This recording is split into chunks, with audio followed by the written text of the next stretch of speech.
Қайырлы күн, достар. Апта берекелі болсын. Банкі жабылу сезоны басталды. Өзімнің ерекше жақсы көретін үйдегілердің де сүйіп жейтін салатын дайындадым. Керекті көкөністердің барлығын жуып тазалап дайындап қойып, 40 қабатты ұзын шалап тураймыз. Қиярымызды дөңгелекше етіп, сәбізді үккіштен өткіземіз. Болгар бұрышын ұзын шалап тураймыз. Қызанағымызды 4, 6 не 8 бөлікке бөліп турап аламыз. Келесі сарымсақ, укропымызды осылай турап алатын боламыз. Енді дайын болған барлық заттарға үстіне 3 ас қасық тұз, 6 штук аспирин, 200 грамм сұйық майды қойып, жақсылап араластырып, банкілерімізді булаймыз.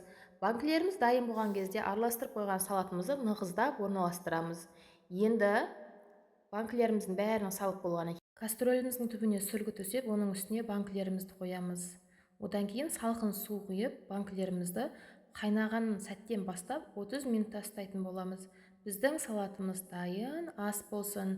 Сіздерге ұнаса лайк басып, мені қолдап отыруды ұмытпаңыздар. Рахмет.